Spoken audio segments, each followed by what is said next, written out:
And we are live. Hello, everybody out there in YouTube land. My name is Frances, and this is Find Her Freedom.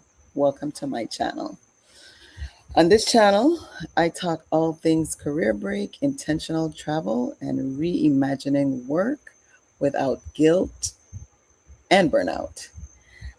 This is my very first official YouTube live, so bear with me. But I want to still thank you for coming to my channel. And tonight's conversation is I've been working on getting this going for some time, and I'm so excited to have some of my dear friends who have been on the career break journey of their own and have graciously agreed to come out and tonight and morning for some of them and share their journeys with us. So I'm going to bring them to the stage, have them introduce themselves. But before we do that, I want to make sure that everybody knows if you have any questions, definitely put a Q in front of your questions and drop them in the comments, and we will incorporate your questions into the conversation. And so um, you probably saw in the thumbnail that we have a representation of four different decades: 30s, 40s, 50s, and 60s. And so I am going to bring them all up one at a time. I'm going to add my 30 something, my 40 something, myself, I'm already there. I'm the 50 something, and the 60 something. So, ladies, feel free to Hello. unmute and tell us who you are. Introduce yourselves. Who wants to go first? Oh, thank you, Rhonda, for volunteering. Yeah. Might as well You're start in muted. order. You're muted. Might as well start in order. I'm still trying to get unmuted. I'm sorry. Hi, my name is Ronda. I am 36, 37. I'm one of those 30s, y'all. And I went on a career break. I went on my first career break. I had to do it twice because I had to do a do-over. I went on a career break maybe two years ago. And that's me. That's my intro. Welcome, Rhonda.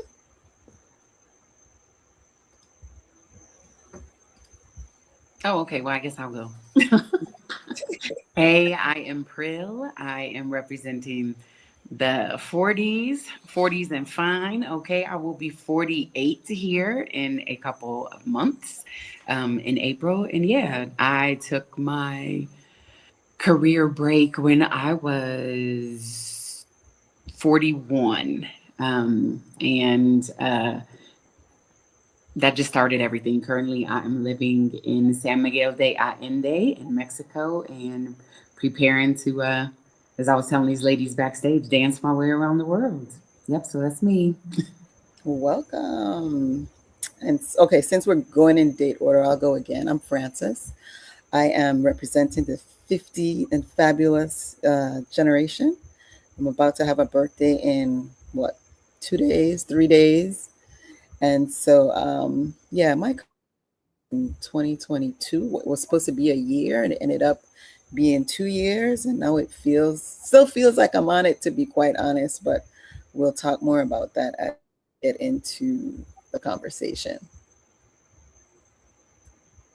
And I'm Anna. I'm representing the sensational 60s. I'm actually 62. I'm not taking a career break. Ooh, I took a permanent career break. I retired in 2024. And Anna, you're so, frozen. Is it me, or am I is frozen? she frozen, or is it No, me?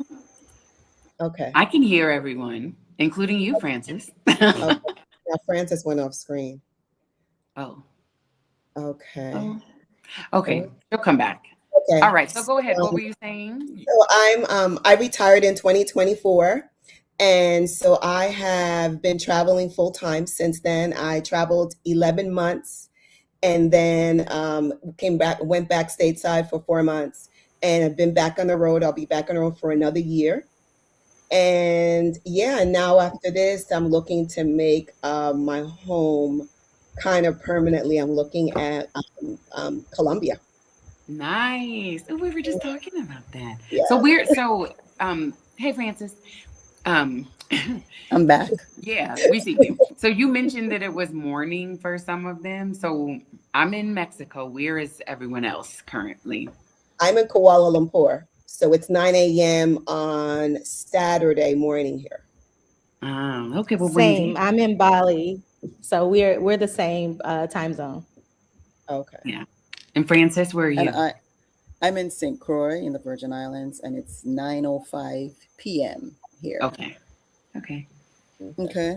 So now that we got the intros out of the way, I just wanted to say briefly before we get started, I just kind of want to take a moment to talk about why we're having this conversation.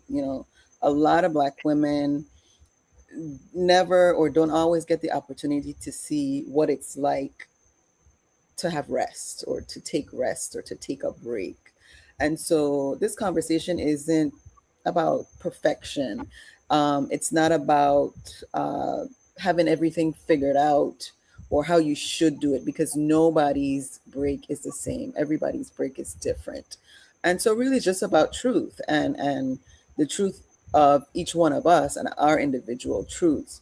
And so we're going to talk about, the things that led up to you wanting to take a break, the fears, the doubts, the money, the logistics, the internal negotiations, all the things that you go through to get to the place where you finally say, you make that decision and you say, okay, yeah, this is something that I'm going to do. Like everything that I talk about specifically, I center Black women. And so this is why you see all these different hues of Black on the stage right now. And again, there's no one path. Nobody's break is alike, and I just wanted to give everyone a perspective of navigating a break from a different stages of life. Typically people might think, oh, a break is for like somebody mid-career, but as you can see, we have somebody in their 30s, you have someone in their 40s, different stages of life. So with that said, and I have my questions over here, so I want to start at the beginning. And I'm going to start with Rhonda. And we're going to go around. Everybody's going to get an opportunity to answer. But Rhonda, how did you know that it was time? Like what was happening in your life, or what was a moment that you were like, okay, I need to make this decision and do this thing?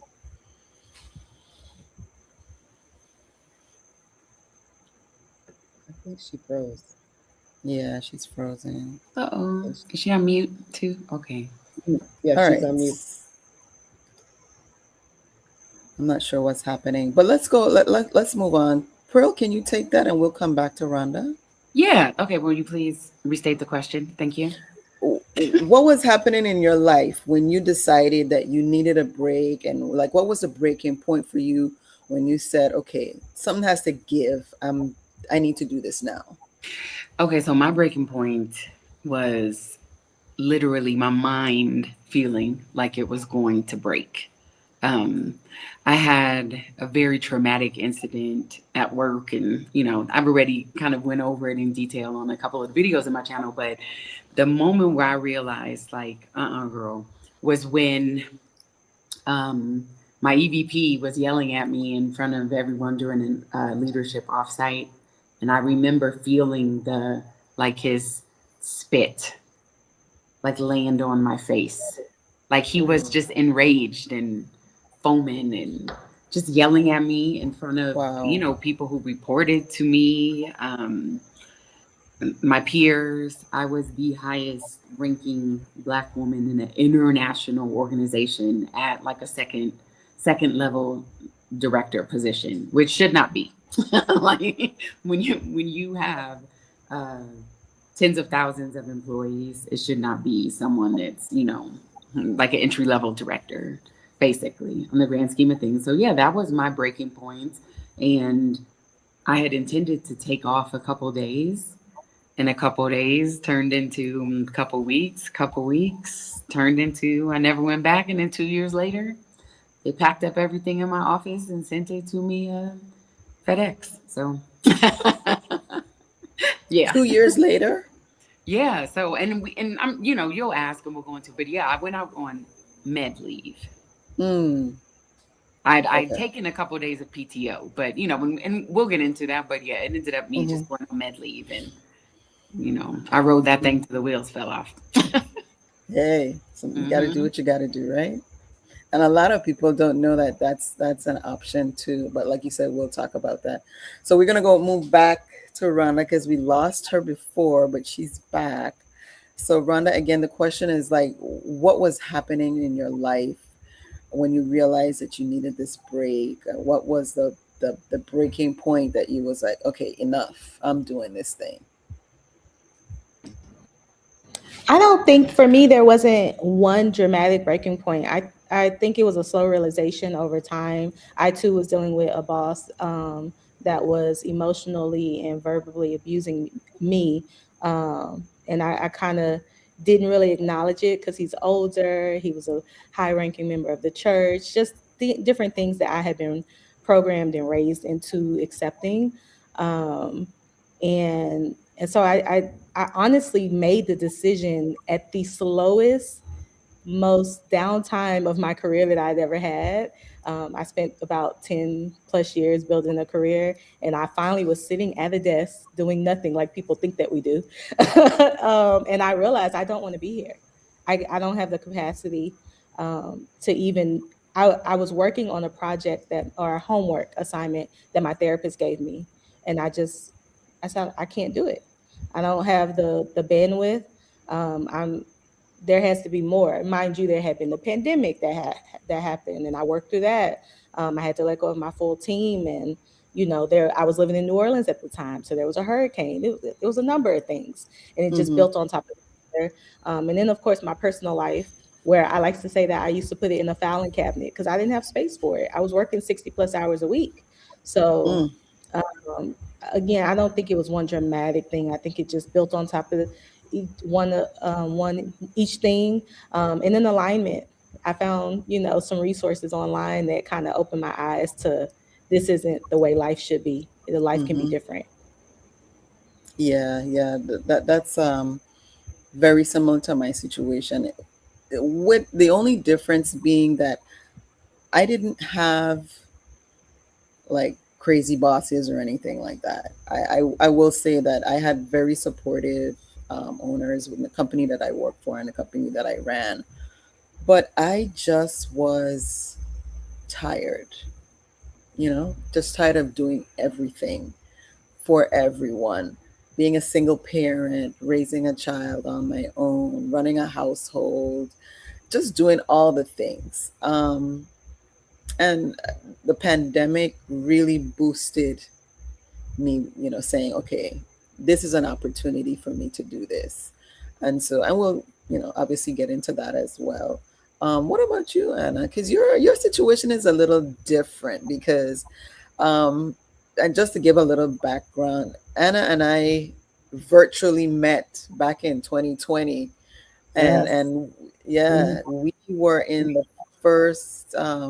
Well, I don't know if it was Rashida's first, but that sprung out of the first Exodus Summit. Yes. Burnout Mhm. took place, um, Exactly. cohort Exactly. with Rashida Dow, and so I was familiar with her from there, and I knew that she was a teacher and she was going to Spain and stuff like that. But we didn't actually meet until, was it last year in Vietnam? Last, yeah, 2020. Well, now it's 2020.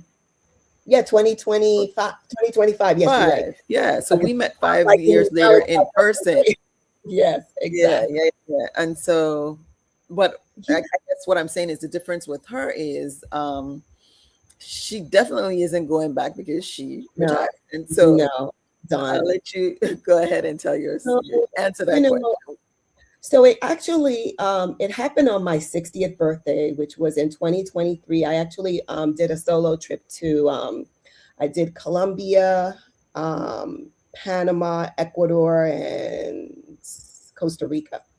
And when I came back, I realized, and having gone through the pandemic, and I was one of those in those school districts. We never closed for the pandemic.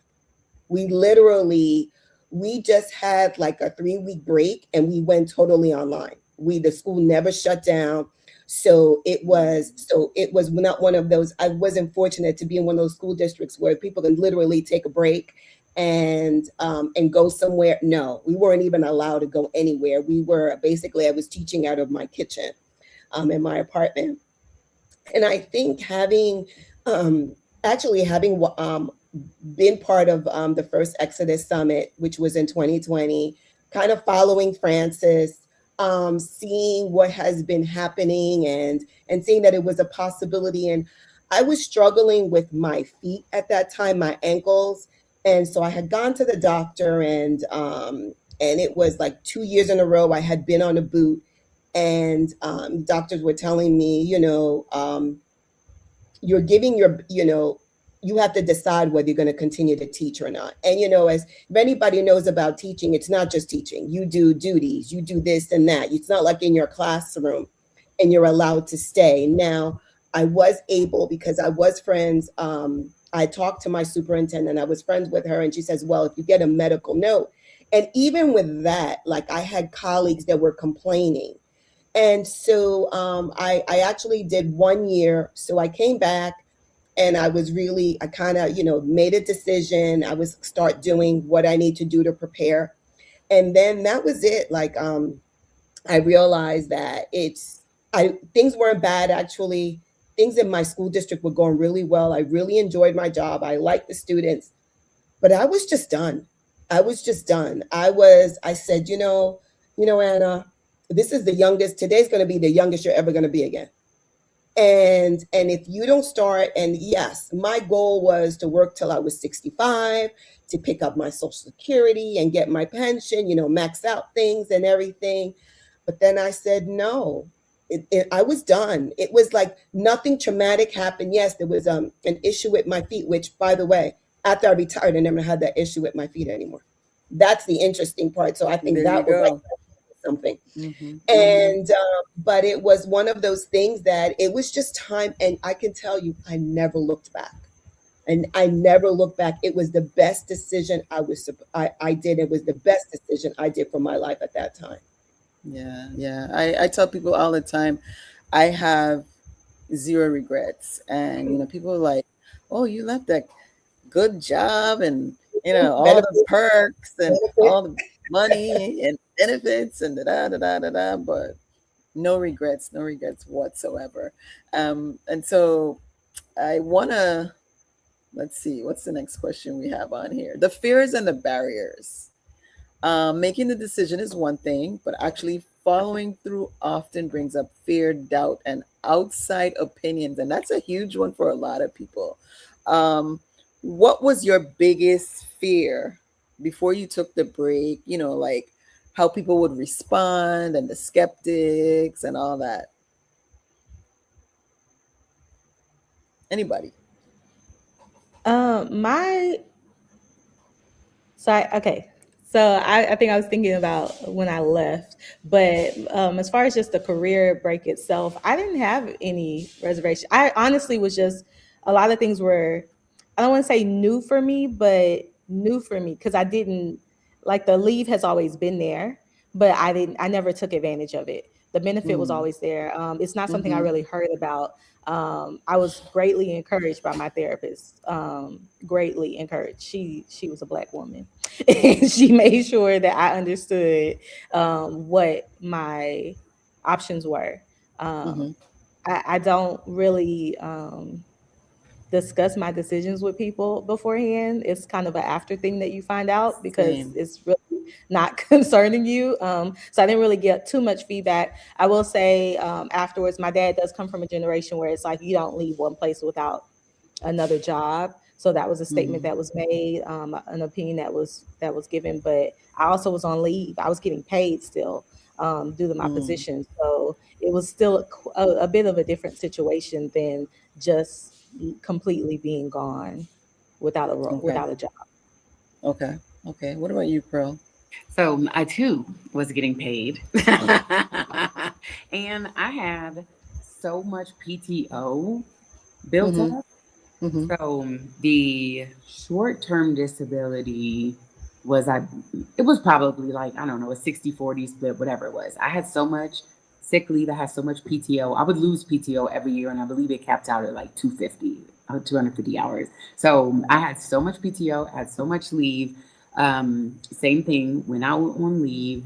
But for me, kind of like how you said with the good job, and really, I'm closer to 50 than I am to anything else. So Hmm. I am still considered, what is it? I think Gen X. And so I was like raised. You go to college, there's no other option. I have 3 college degrees. I got pregnant at 16, had my son at 17. We went off to college at 18. So I had something to prove because they told me if I kept my son, I wasn't even going to be able to graduate from high school. Also, being a single parent, doing everything, just the way that my family dynamics were, I was doing everything on my own. And it was like emotions, feelings. I don't have time for that. Like it's just like I've been working since I was 14 years old. So you just work, you keep your head down. The times where I would, to me, I thought it was complaining, but now on the other side of it, I realized it was really like cries for help. Oh, But you yeah, tell yeah. people that, and then they get the. Now, keep in mind, they don't know how much I'm getting paid, but they can, apply deductive reasoning. They can deduce that my bills get paid. But Right. like, if I had a good job like that, or if they were paying me all like I would be working, they can work me however long, And it's like, look, money is only a motivator when you need it. Once you become used to it, like it no longer motivates you. So yeah, you think True. that when you're from the outside looking in, but as soon as you start getting used to, having money, but yeah, I knew better than to tell anyone else, and also I was ashamed.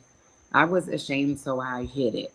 A lot of people You were because I ashamed of yeah, I was what? ashamed that I like went out on leave, that I could like, that it's just so Wow. bad that my nerves Wow. became so bad or that, but like I was saying, I felt like my brain was going to break. Mm-hmm. And I developed like and well we hold on, let me press pause on that. We can talk about that what happens after we left. Because I thought working was difficult when I left. That's when stuff really hit the fan. But anyway, but yeah, I was ashamed that I couldn't, that I couldn't just thug it out. I couldn't You press see how through. we don't give ourselves grace. We take all this None. punishment at work, and then when we get out of the cycle, we punish ourselves some more for not being in the cycle. Yeah. You And then plus know. I knew that people like I knew people had questions, and they did. If like eventually I would tell people here and there, and people had questions and I didn't have answers. And people would like project their feelings and their fears Mm-hmm. And their on me. And fears, it's yes. happened a lot of others, but oh my God, you work so hard. I mean, I had every single, like I said, 3 college degrees, like done all the work for my dissertation. That was really kind of the first thing where I'm like, I don't want a PhD. Like, why am I doing this? But of course, I Mm-hmm. just shifted to something else. I got all of these industry licenses. I have all of these like specialized certifications, things like that. But honestly, I was on my own because I had always been on my own. I did not Mm. know about Exodus Summit. I didn't know any women who at least had children that would be traveling around. And also, like in the couple of people that I did know, extremely wealthy, or they just seemed to be like, we would call them fly by night, like, she fly by night.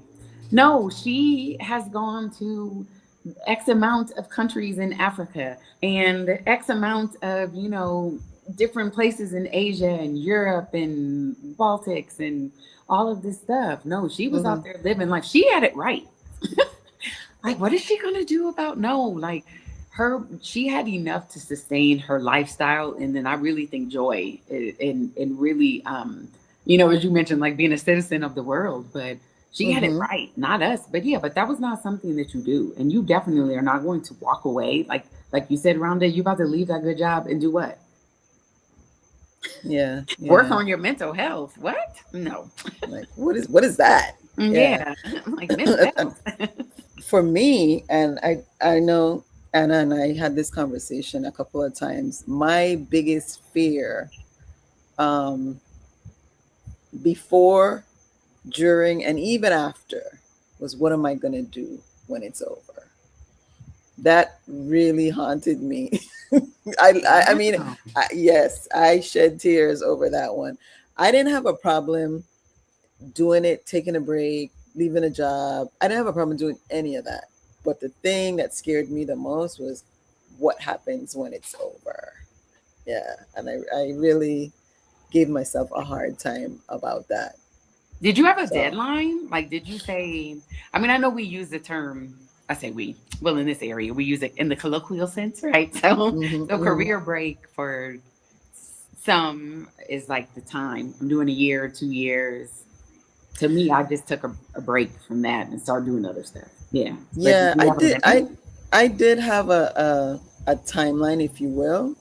And a lot of it focused around, or not a lot, some of it focused around my daughter, because the way it lined up, she was getting ready to graduate from high school and go on to college.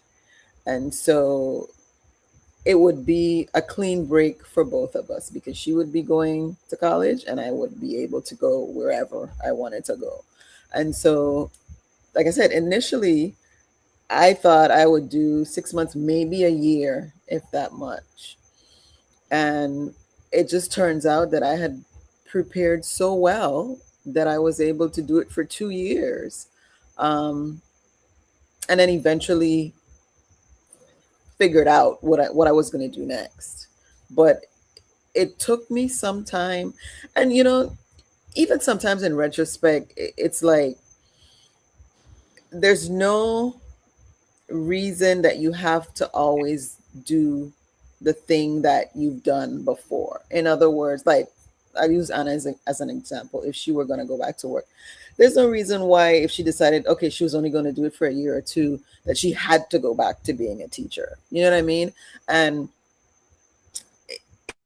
took some learning or some understanding for me to say, but I don't have to do the things that I used. I don't have to go back to that. I can do other things. And once I understood that, I was then able to be more open and accepting to the fact that, there's a lot of other possibilities. But Oh. yeah, I really struggled with that one. Yeah. What about you, Anna? What was your fear before you took the leap? So for me was this was it. I was making a decision to walk away from a job to retire. And I think was will I be able to do this, and to really do this? And so yeah, I think that the fear of, all of the American mindset of the of a worker is like, are you going to, you're giving up good benefits, you're giving up a teacher job, you're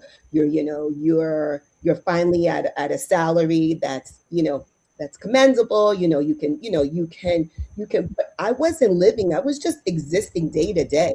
I wasn't doing any, Mm, but I Hmm. right. think fear that, will I be able to really do this? Like for me, like I didn't have, I had been a single mom for since my kids were 10 and 11, and now they're 29 and 30. So I have been a single mom. It's been me. And I did all the things that I knew to do, but still, I didn't have the financial, um, I would say the finances that other people had. I didn't have the career that other people had. So I was kind of that. I know most people who would look at my life said there is no way, in the situation financially that I was in, that there is no way that they would have done what they would have done, what I did, walked away from that. And so it's not, so it's, it had been a struggle. And I was in a school district for the major time of my career, which was a low paying school district. So I wasn't making the money that other teachers in other districts, because New Jersey is very different from from other states. So that was the scary part. And yes, I was determined to do it, but in the back of my mind I was like, okay, Lord, this is between me and you. It's like, Lord, you have to have me. So I just believe that this is what God had led me to do at that time, and he's kept me. I mean, Mm-hmm. it's been fine. It's been fine. But Same, same. it wasn't what financially is what I was mostly concerned, which is most, I'm sure everybody is, but that, and I walked away with having no medical insurance because I didn't have the time. So I was walking away that not having medical insurance, that was another thing. And that's what I think I got flack from a lot of people was like, you're walking away, you don't have medical insurance, but we'll talk about that and how that Mm-hmm. medical insurance isn't cracked up all to what it's supposed to be. Mm-hmm. Absolutely. Um, one of the things too, like you say that when I hmm, lost my train of thought, but it had something to do with, well, it'll come back. But before we leave this topic, I want to ask a kind of like a follow up question to this. If someone is scared to begin, another Black woman is scared to begin this journey on their own, of their own, what would you say to them to make them, feel a little bit more comfortable that they were making the right decision for themselves? I would Um, say live in your decision. Live in your decision before, well, when you make that decision, like begin to live your life as if you were going to be living whatever financial situation, definitely don't just wing this, don't just do this, but Mm-hmm. take the step, take the steps. Like for me, I became, you know, I was debt free. I became a minimalist. So I made the changes. It's been, be patient with yourself, give yourself grace, but start doing the steps. Don't just say, I didn't wake up one day and say, oh, tomorrow I'm out. I didn't do that. So Right, you do right, have to yeah. take some places. Well, go What ahead, about Ron. you, Rhonda?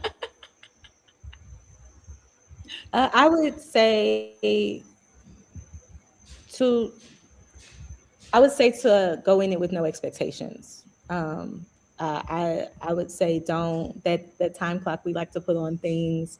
Um, what we think it should look like. We have a lot of deprogramming to do. And Mm-hmm. so I would say, but then yes, stand in your decision. Talking to everybody else, you have to be comfortable in your decision and what that looks like for you. We people only know what they know. Like they only know what they've been taught, how they've been brought up. Yeah, that's what I would say. Okay. So came back to me, and kind of piggybacking on what Anna said before, is like I remember distinctly when I made the decision to take a break, all the pieces came together. Everything fell into place.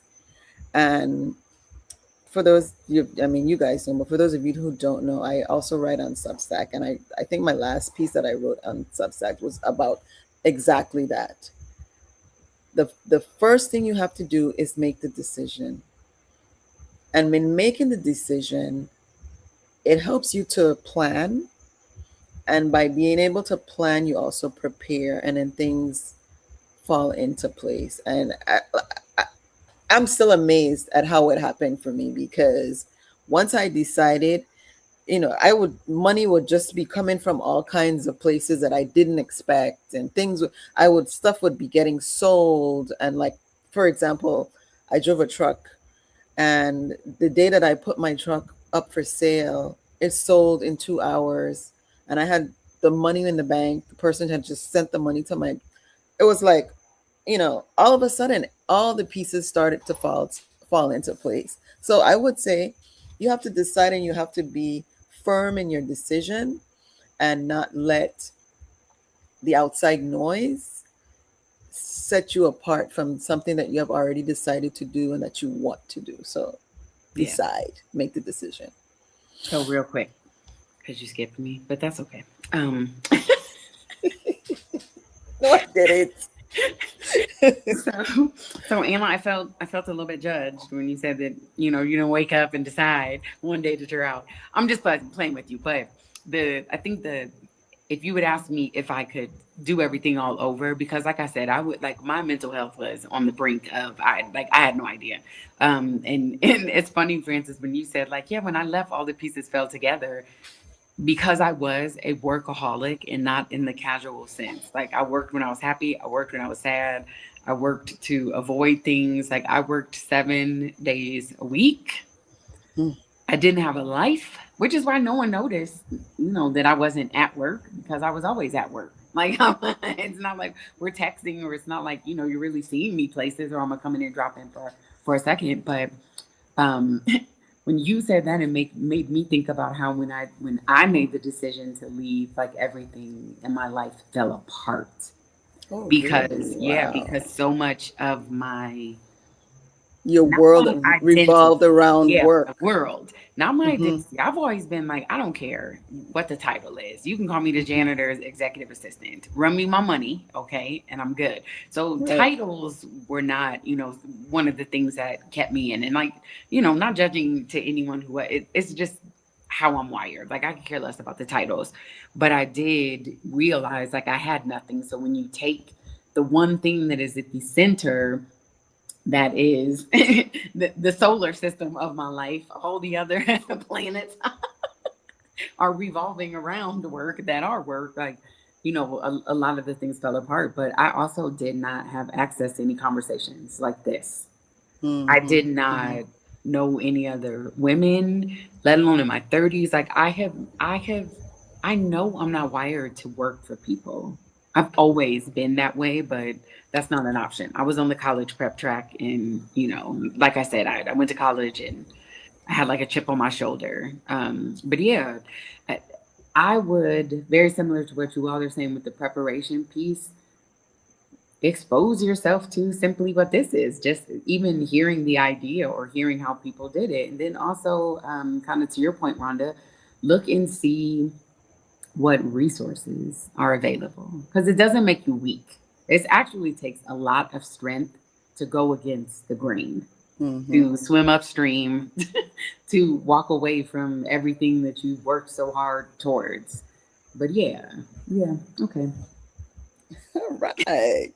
So we're gonna move on to money and logistics. One of the most common questions I hear is about, the money, the logistics, like, where are you gonna go, what are you gonna do with your stuff, and all those other conversations. So speaking of money, I'm gonna let Pearl go first, and she said I skipped her. You Um, know, how did you financially prepare, and like, and on top of that, the logistics, like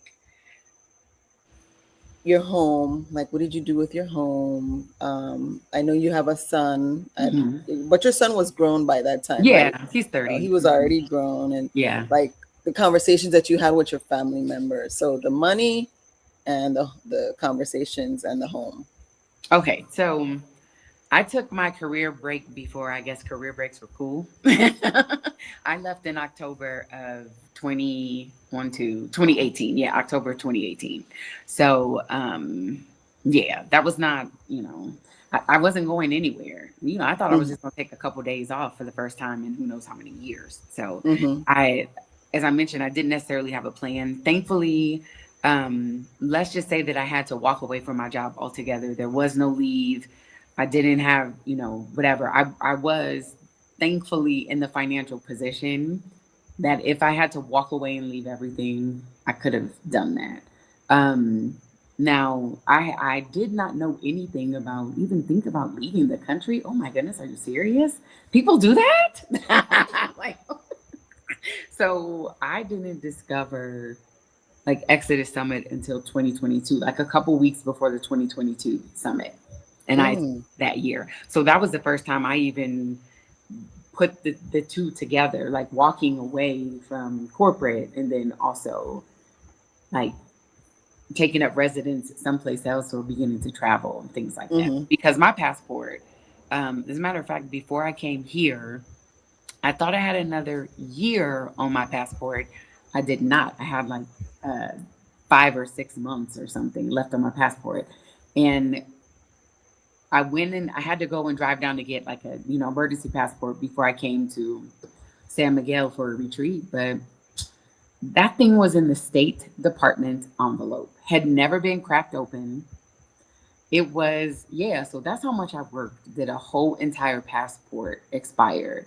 So coming from someone who used to travel a whole bunch all the time, but again, I just fell into like the lockstep. The more that you get higher up in the company, the more, hold on, it's not true. Because I tell my son, that's not how we're doing it. But this is how I thought, and how way too many people still think. The higher you go up, the more this expected, the harder you have to work, things Mm-hmm. like that. So, traveling, are you kidding me? I was still like, I had just gotten in the place where I was able to hear about Black women traveling. That blew my mind, and not Black women, period. But I'm saying like to the point of not going on vacation, like actually uprooting, selling homes, taking up residence in another country, or, Mm-hmm. well, I keep this home base and, I'm just going to be gone for 3 months, 6 months, 2 months here, 4 months there. So, yeah. So, yeah, I had no plans. So that one I You get had no easy to plans. answer. Nada. Mm-mm. What about you, Rhonda? So my career break. Sorry, I keep thinking because there's an intersection of me becoming a nomad as well, and it happened. Everything started to happen around the same time. So while my career break may have been influenced by one thing, it was fueled by my love of travel, something I'd always wanted to do. Hence, me going into hospitality as a career. But so my career break was a bit different financially in the sense of I took a leave. I was still getting paid. So that's something I could include in a save. I had a okay savings. I wouldn't say it was great, but going on into a career break, I was able, in continuing to get paid, I was able to, add to that pot and prepare to leave. So that's why discussion of selling items and things of that nature did come into play, because I was also planning to leave on a more permanent basis. And my career break just kind of initiated it kind of just, yeah, it just opened the door. But I think it helps that I still was getting paid on the Mm-hmm. back. Mm-hmm. Yeah. Mm-hmm. Anna?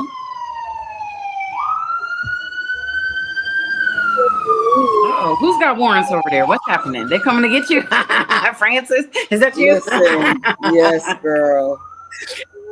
They Living in snatching up this, everybody. living in the city. But I see us. Wait, for a minute, I'm like, that sounds like New York City, girl. You sure I you're not know, in New York? right? That sounds like. I said, oh Siren, my siren. Okay, goodness. go ahead. Sorry.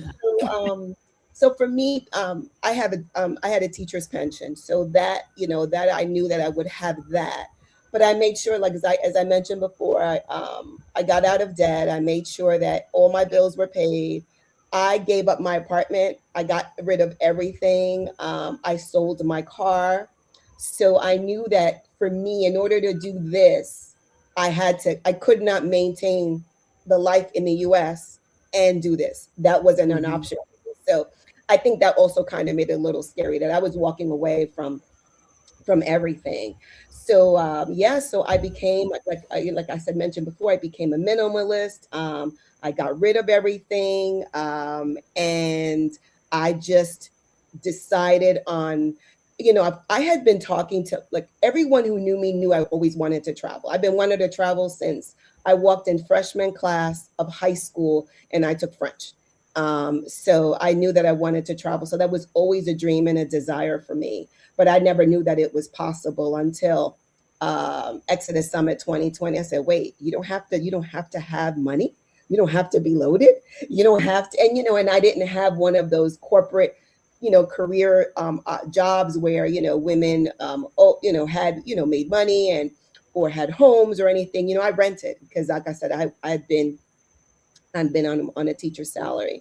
So yeah, so that's kind of what I did. And then Asia just came to me, and that's how I ended up starting in Asia. I felt, okay, I can live. And I had done some research and I knew that Asia was the place where I could begin. but yeah, my children were always very supportive of me.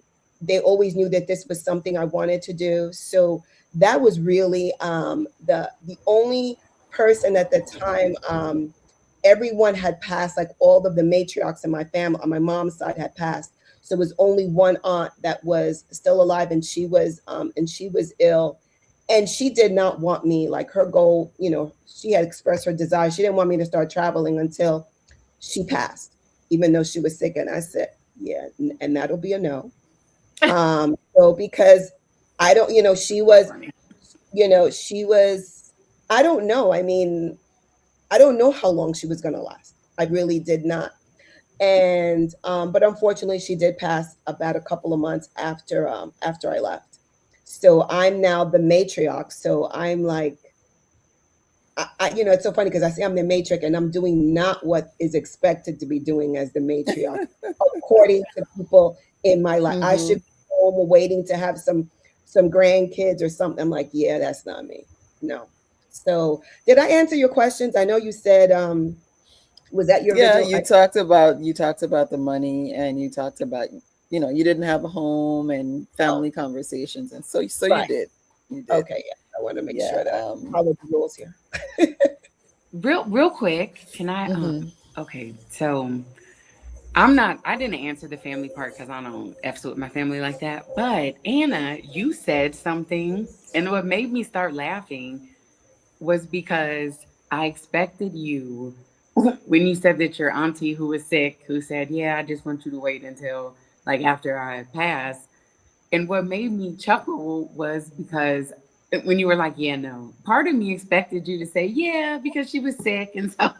And then the other part that really made me bust out laughing, which I was like, "That's not funny," but it's like the fact that people fix their mouths to say things, the fact that this many years later that you said that and I expected you to say yeah, so I waited. It is a demonstration of how much we live our lives, so much so that the people know to interact with us in that way. Like Mhm. how we say where I'm from, like you fix your mouth to say something.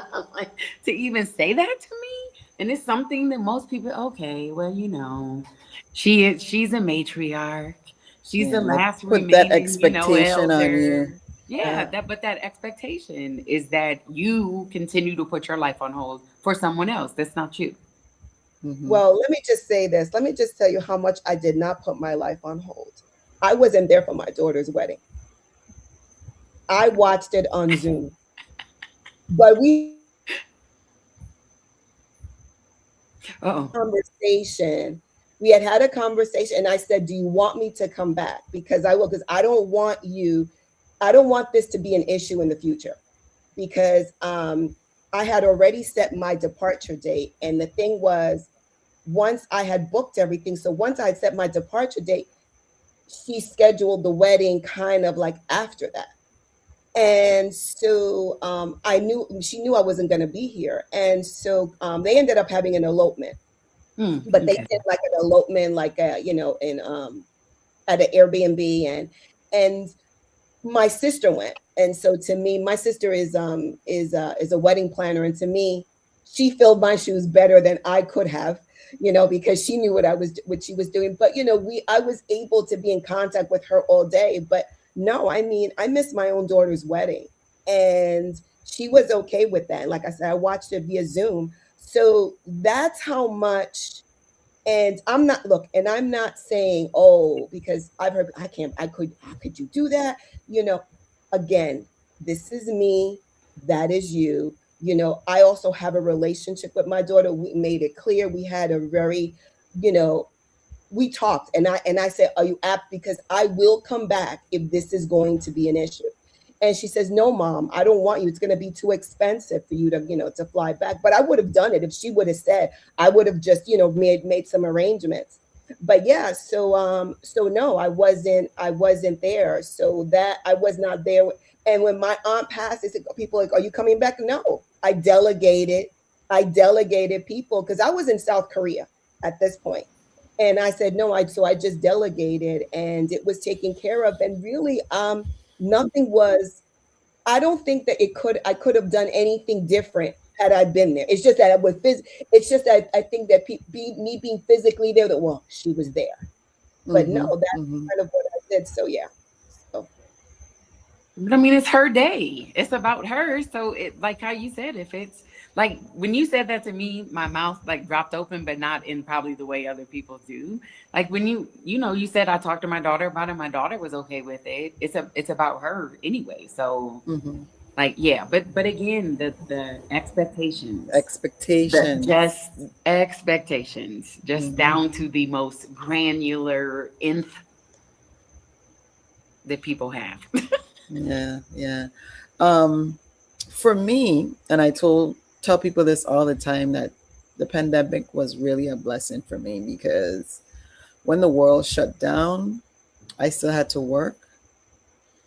And because I still had to work, I still got paid.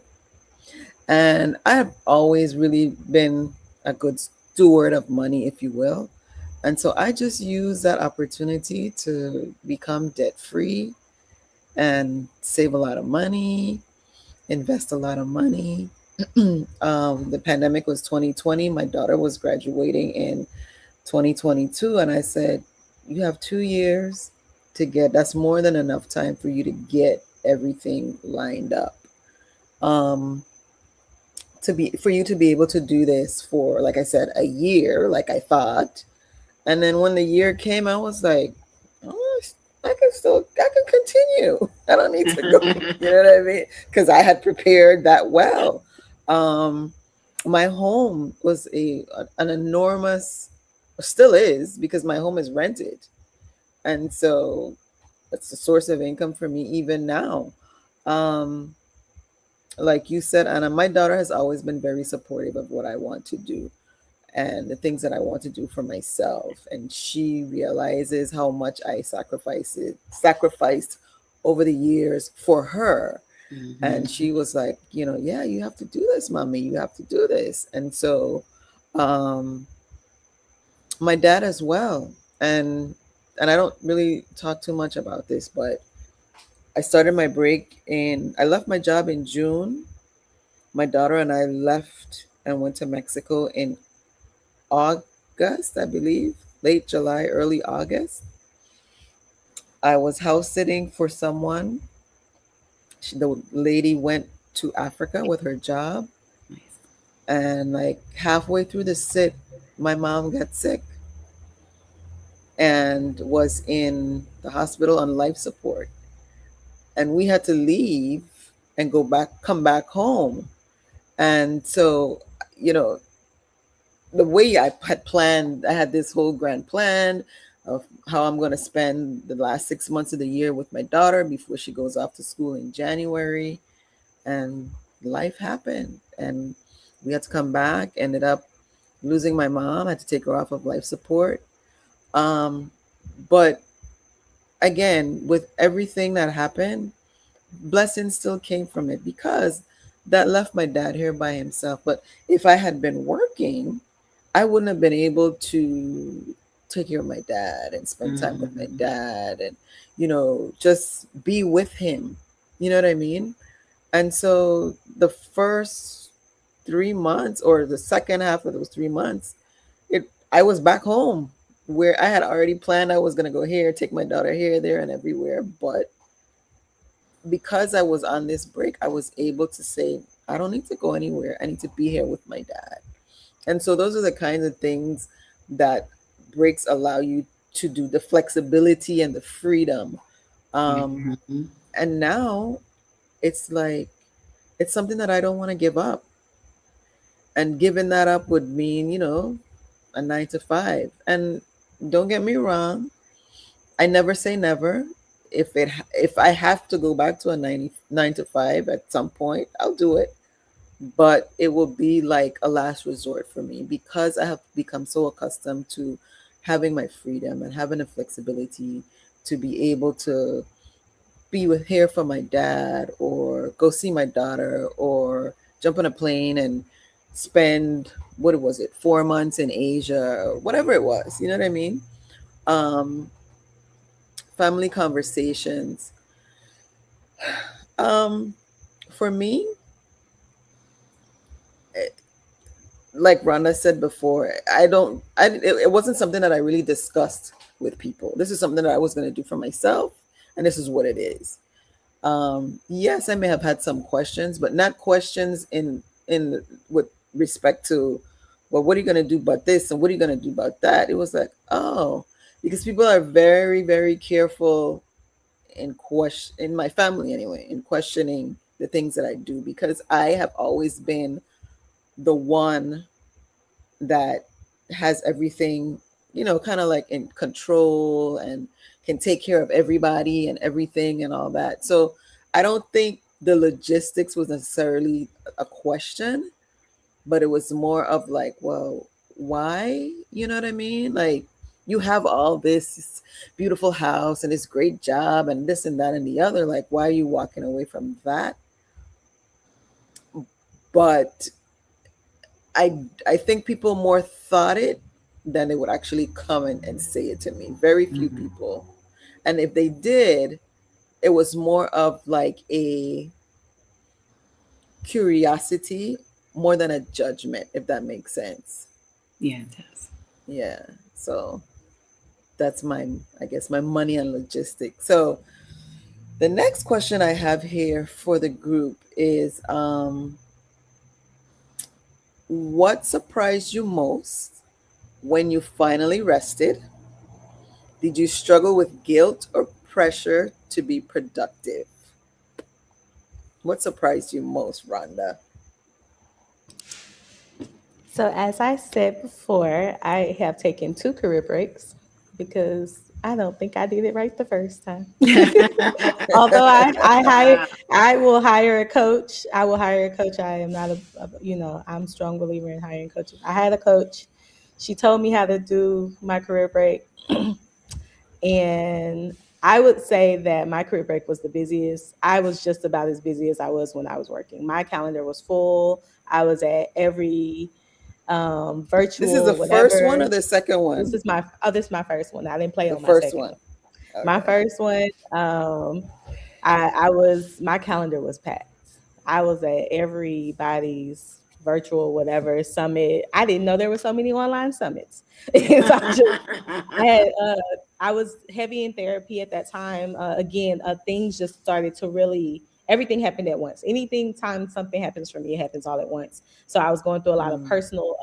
I was addressing a lot of personal things. So I was in therapy very heavy at that time.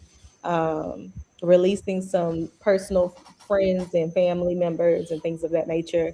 I would say what surprised me was that I didn't know what rest was.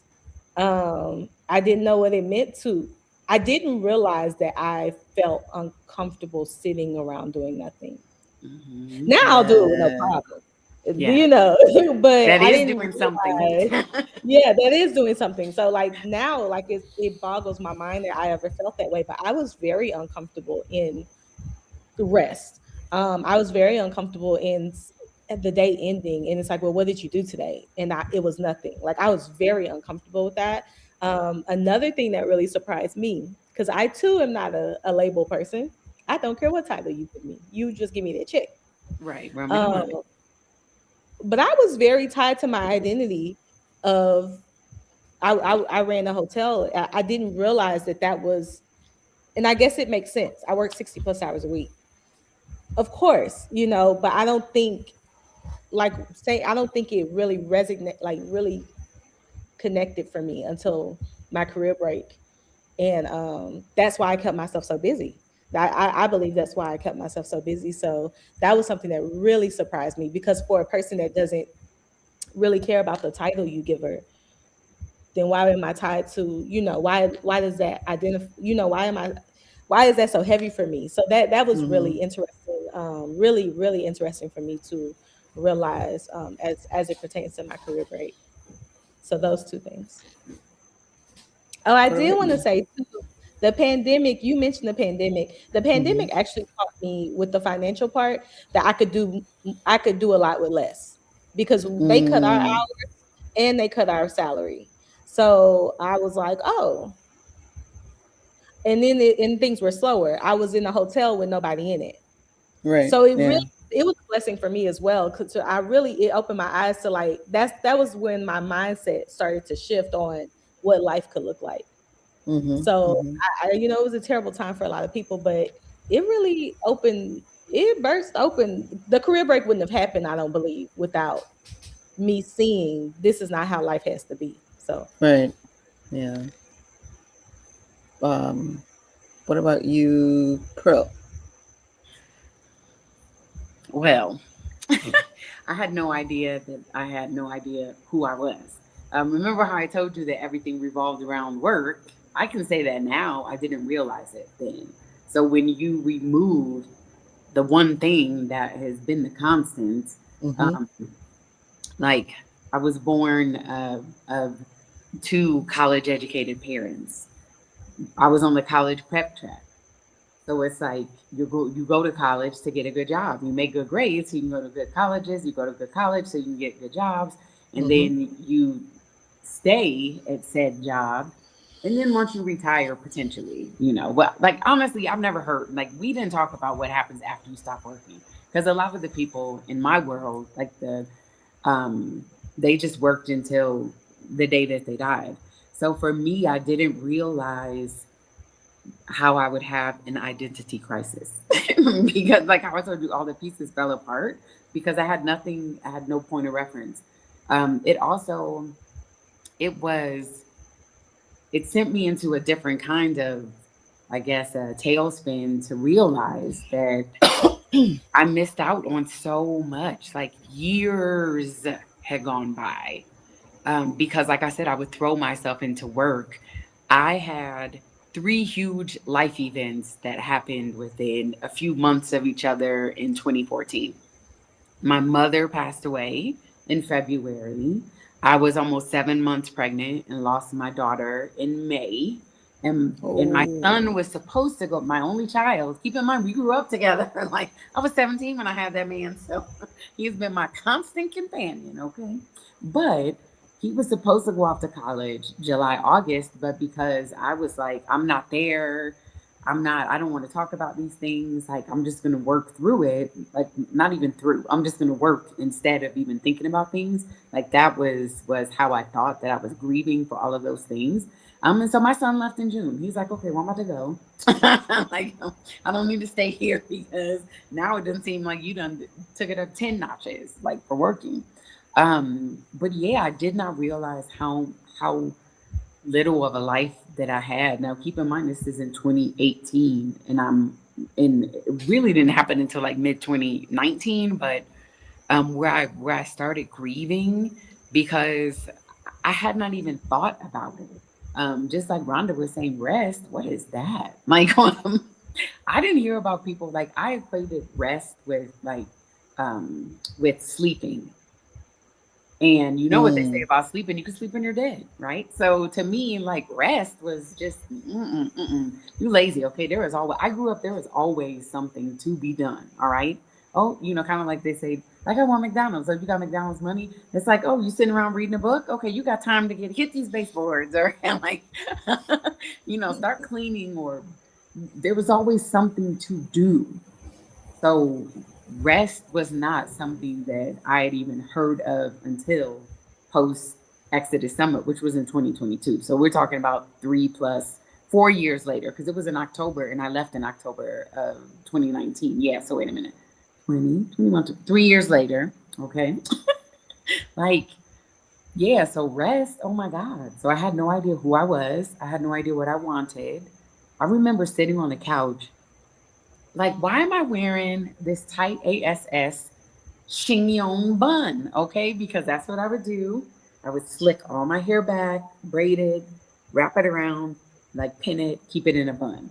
And this is maybe like 6 months after I left corporate. And I'm sitting on the couch, like, why am I still wearing it? I can wear my hair however I want to. Wait a minute, okay? I can start wearing colors. I don't have to be in these potato sacks because I'm working. I got a lot of action going on. My daddy used to call me like his brick house because I have three sisters, 4 girls, and I'm the brick house out of the daughters. But it's like I've always had to cover up. You cover up for church because the lust demon be jumping on these men. So the onus is on me as a woman not to tantalize. So I'm always covered up, in corporate. I know they don't want me there, so I'm just going to work hard to let them know I deserve to be there. But in that, I'm not trying to draw attention to my body. So I'm wearing these potato sack, nice Mm, potato sack, mm. but still the equivalent of a potato sack. So yeah, that is what surprised me, is that, like I said, I will have an identity crisis and that my entire life would fall apart. If you ask me would I do it all over again, absolutely. But I had no idea. Like what was waiting on me, girl? None. Mm-mm, none. Yeah. Listen, I didn't have any problem resting. Okay, I didn't have no problem. I was happy to rest. And surprise, um, I think the thing that surprised me would probably be that, and knowing the type of person that I was, whatever, that was always doing everything for everyone and making sure that everything went right and was working right, whether it's at work or at home or with my for my parents or whatever. I was that person. Knowing the type of person that I am, in my mind, this would have been the time for me to decompress for all of that and then get back to it. Mm-mm. Once that rest kicked in, I was like, this is something I don't want to let go of. You understand? So I, I think if I had to say what surprised me is that I thought I would go back to what I was accustomed to doing, but no. I enjoyed rest. I still enjoy rest.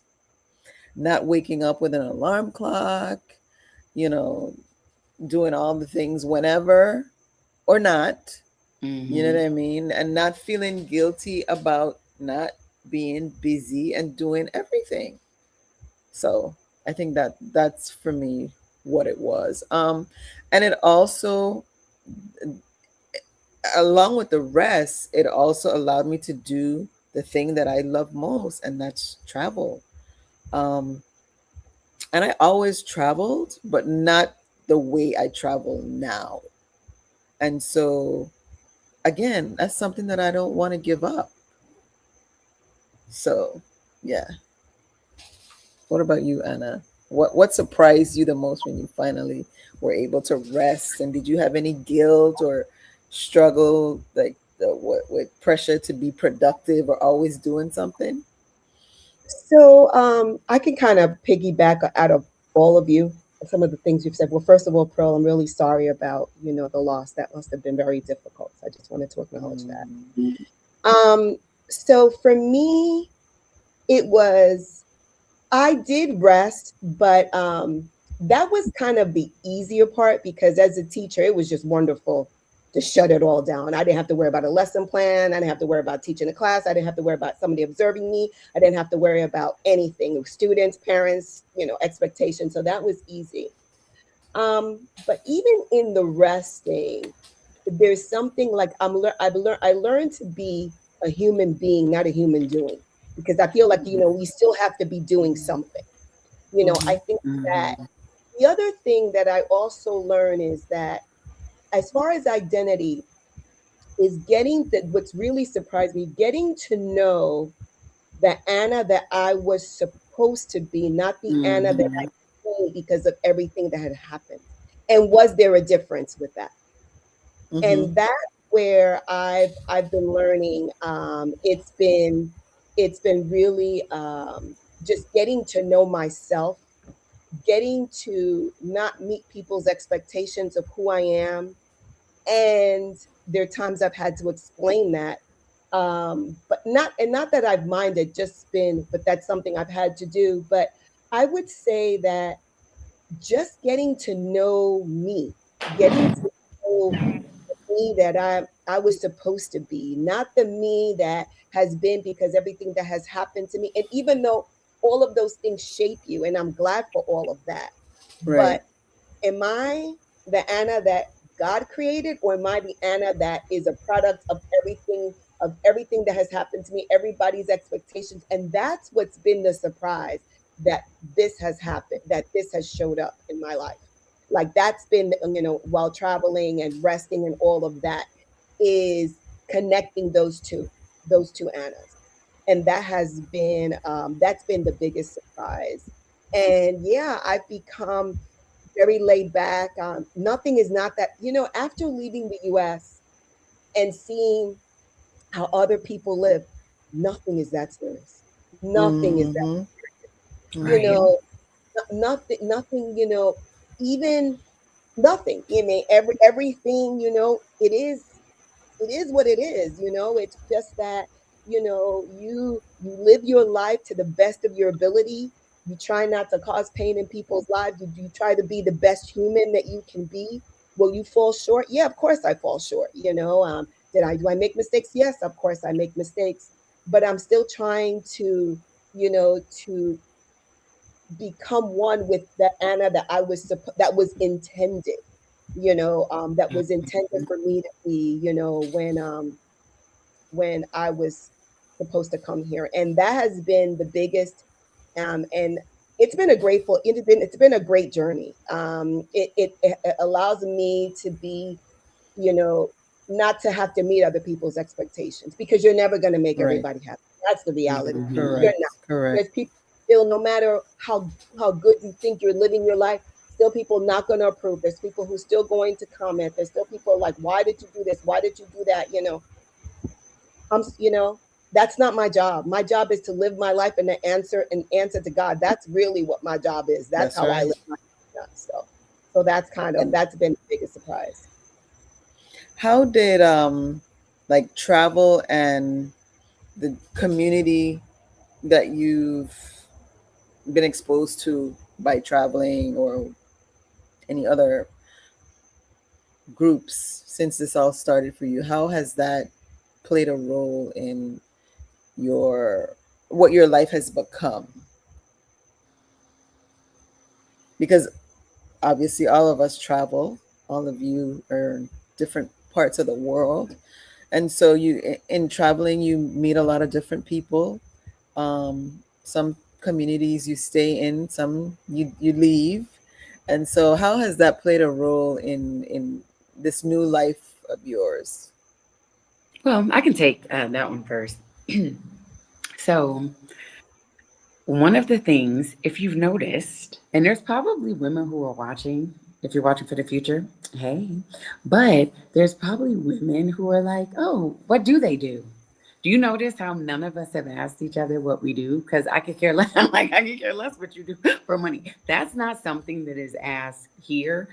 Take that back. I think we know who loves to ask. Are you visiting?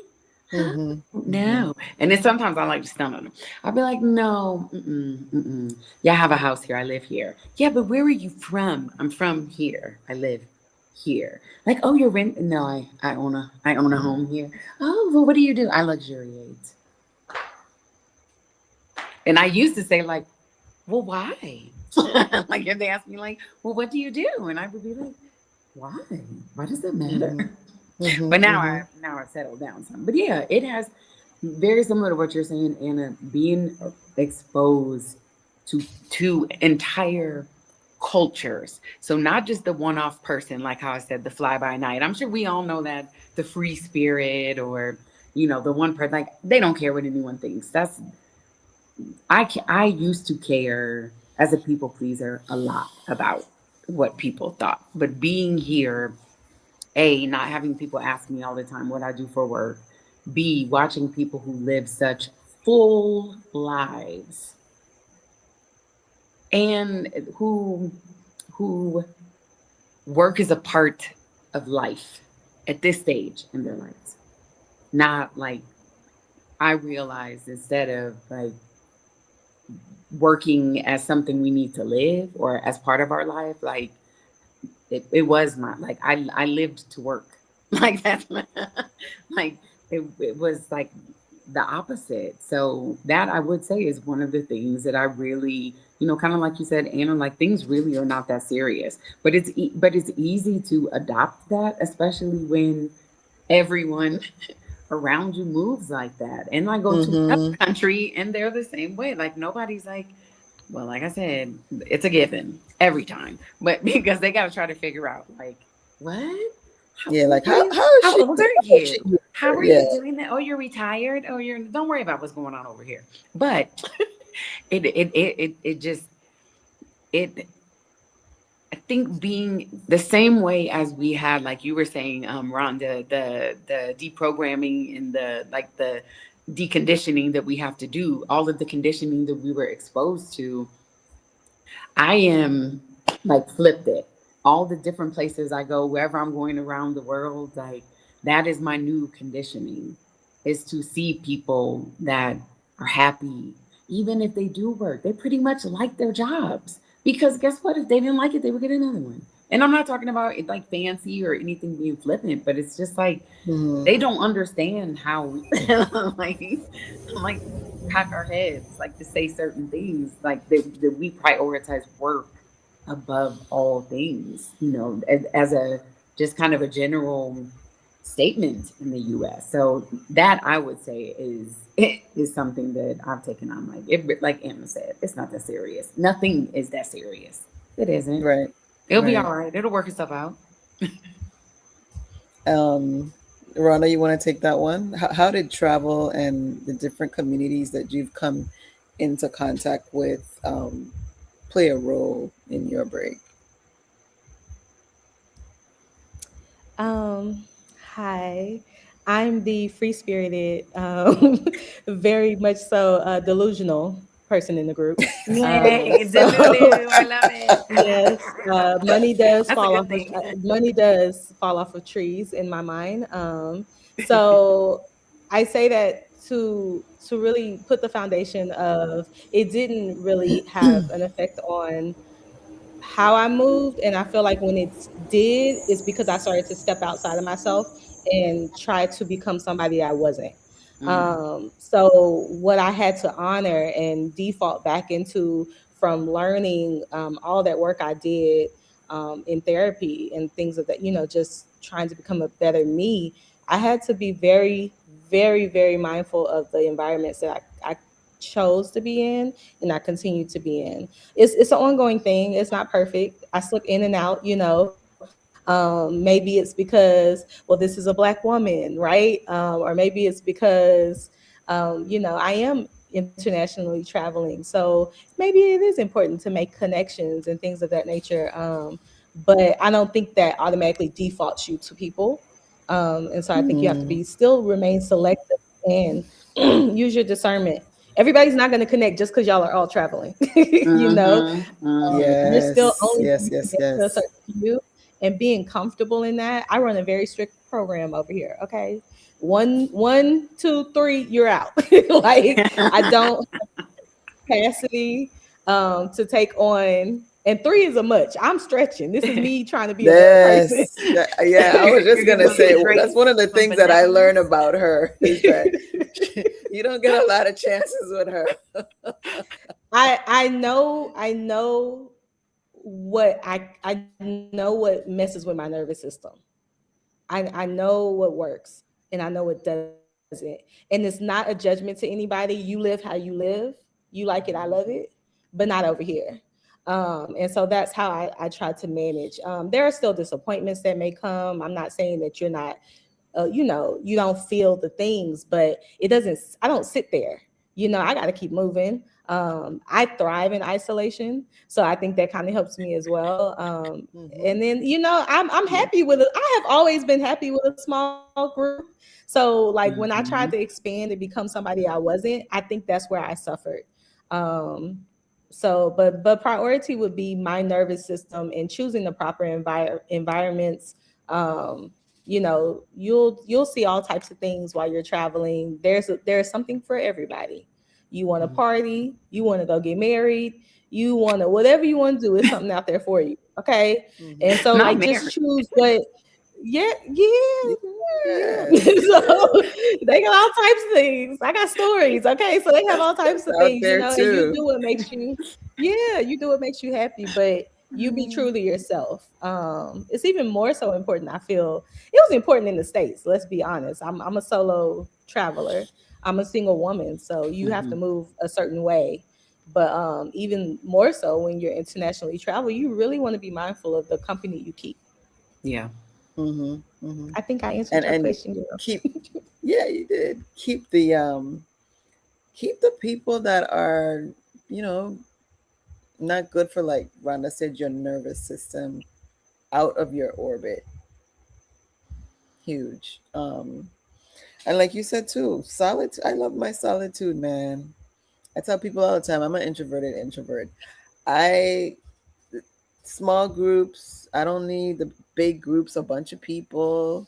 I can count on probably one hand like my real close friends. Mm-hmm. And I don't need all, some people, they want to go to the club and they want to this and all that. I don't need that. But as far as travel go, like I said, that's something that I don't ever want to or plan to stop doing. Um, I just love culture. I love history. Just learning about the way other people live. Um, it's something that I exposed my daughter to from when she was really little. Um, and I think it's probably one of the best gifts that you can give to a child. Mm-hmm. Um, Education doesn't always have to come in the classroom. You know what I mean? And so, any opportunity that I have to travel for myself, I'm going to take it. Um, and also with her as well. I mean, she's soon going to be off on her own. She's a senior in college now. And so, yeah, I just want to keep opening up those possibilities and those windows into how people live outside of the US. And even one of the conversations that we have now is like, you know, also consider when you finish school that you may not stay in the US. Look for Mm-hmm. jobs outside the US. I mean, there's a whole world out Yeah. there. Yeah. Don't limit yourself to the possibilities of working outside of the US. And so, yeah. Did you answer that, Anna? Did I ask you that question? Okay, you go. So I'm like all of you. I really enjoy my own company. I Mm-hmm. really enjoy my own company. Mm-hmm. I'm just gonna say it's something that I've something I even did in the States. I mean, I enjoyed my own company, but I think traveling, I've really gotten a chance to. I love sometimes sitting in my thoughts. Sometimes I believe that's the way God speaks to me. It's just a really, really good feeling. Um, and as Rhonda and Francis and Pryl, you all alluded to, is that you meet a lot of people while you're traveling, Mm-hmm. and understand that everyone is not in the same mental space or emotional maturity Mm-hmm. that you may be, and not knocking it. It's just that's life. We all have, I'm sure, we all have emotional maturation that we still have to go through. But I think one of the things is I've learned to accept people for who they are, but I'm also learning more boundaries, you know, Mm-hmm. that, and because I enjoy my own space, it's not like I have to be around you all the time. And Mm-hmm. then I also have people I connect with. Like I connect with Francis and Rhonda on a regular basis. I connect with this other teacher group that we get together twice a month and we talk, and we met through Exodus. So there's that. Then I have different WhatsApp groups to connect with family. I talk to my daughter on a regular basis. I check in with my son. He's now in grad school and he got a new job, so there's a lot going on with him. But so I connect, I connect with that, and that sometimes is enough for me, but I really do. And then, you know, yes, sometimes in my walk, some countries more than others, because I will say some countries it's easier to run into meet people than some other countries or not. I will say that. I don't know if Mm-hmm. you've had Yeah. that experience, but I feel like it's been more like I feel like it's a little bit different than a non than I would say a non-Muslim country. So, but it's not that people are not friendly, but as far as the connecting, I'm not really one into. to really go in those groups and meet people. That's just not my cup of tea. That's not, and usually because not, not for anything, but because I'm older, I'm not going to go to the club scene, the drinking scene. That's just not my thing. Um, Mm-hmm. you know, I like just and I don't need to be doing something every day. Like I don't need to be entertained. you know, Right. Yeah.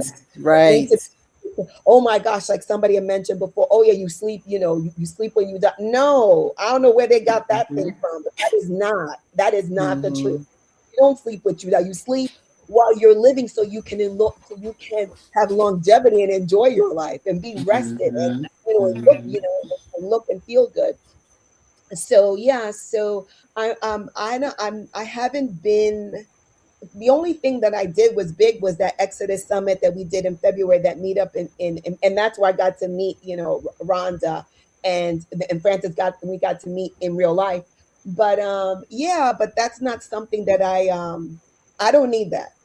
I Yeah. really, really don't need that. I'm like you girls, one or two is good, and I can meet somebody, we can hang for the day, and that's good, and then you move on.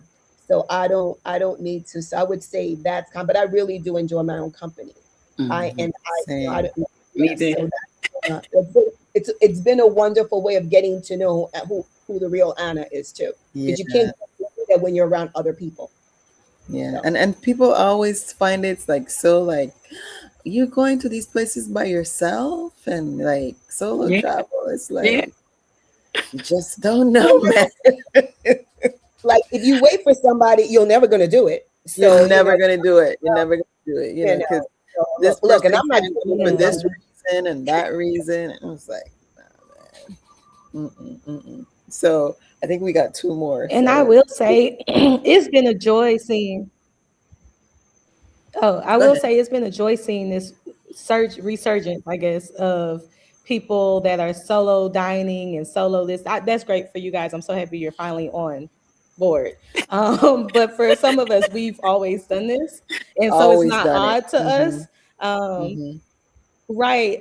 And I think something with traveling in particular, in my longer term friendships, you learn to manage conversations.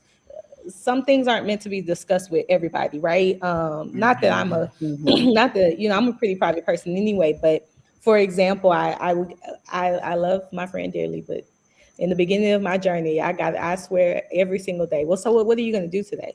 Like there needed to be an agenda, Yeah. and I Yeah. had to. Yeah. It was Mm-hmm. overwhelming, and it was because I that was my by that time I'm on my second career break. I'm very happy in my rest. I'm very happy with saying nothing. Wherever the wind blows me, whatever may happen, happens. And I have come across some amazing people that way. I have found some of the coolest things. I have been down some of the darkest alleys. I've had a life, you know, just going with the flow. And that's actually where I feel most comfortable is when I'm just flowing. Yeah. So I think that's something to acknowledge is that travel itself will teach you some things, but also like how you communicate with people back home, it may shift. It may shift and you'll Oh, notice oh yeah, subtle for sure. differences. They may not My say things, you have to pay attention and you just pull back. It's okay, don't take it personally. People Mhm. don't understand what they're not going through or experiencing. Yeah. And they Mm-hmm. in their mind they feel like, well, I just think that this is this, that, and the third. And I done heard some things and I just smile on the other side. I say, okay, you have to be Yeah. very comfortable in who you are and what you're doing. And you're definitely gonna lose some people along the way, and it's okay. it You're Yeah. gonna is. gain some people, and you're gonna lose some people.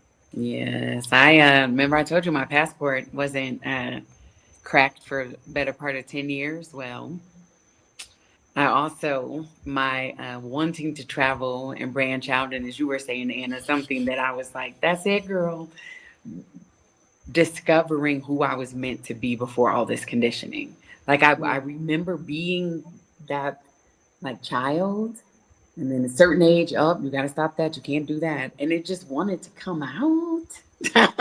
But it's Yeah. like these steps are ordered. But yeah, when you start coming into a person, like, okay, let me say it this way. My therapist told me that when I left, corporate, she's like, begin to take stock and inventory of people's reactions to you doing this, making this like monumental, amazing change in your life. There typically are going to be like three groups of people. The ones that are like, finally, girl, okay, I've been waiting for you to take off. Finally, or I'm so happy for you. Good, you deserve it. You work so hard. The middle group is going to be like, but what about this? What about that? The ones that are truly concerned for you, and kind of through their own lens. And then there's the ones who make it about them. And I was in a decade long relationship. He did not like to travel. I loved to travel. I was working 17 days a week, okay? And he was okay with that, because where am I going to be? I'm going to be sitting on the couch or in my office or doing something. When I finally started to heal and grieve for things, grieve for even things from my childhood, things, like I said, losing my mother, realizing, like, what do I want to do? I was 40 something years old and had no idea. I'd been somebody's mama longer than I'd been alive. Well, hold on, that's not true. You know what I mean? You know what I'm trying to say. Mathematics, okay, is not my ministry. That's why I have an accountant. But you understand what I'm saying. I'd been somebody's mama longer than I had not. So now I'm discovering what are the things that I like. I still wasn't changing, because as a recovering people pleaser, I was still making sure I filled that space with trying to overcompensate. Well, I don't want you to think just because I'm doing this, like, whatever. But like you said, Francis, like, I am no longer in a relationship because things changed. I changed. And even Mm-hmm. though I was still doing all of these things to make sure he felt good, we just were not, you know what I mean? So yeah, Not when you vibing. yeah, when you walk into that path that's gonna lead wherever, I call it my path to self-discovery. And it may take you down here, it may take you around there. You may want to stop and sit a spell. You may be like, "Ooh, I'm lost." That's okay. You just, meander about.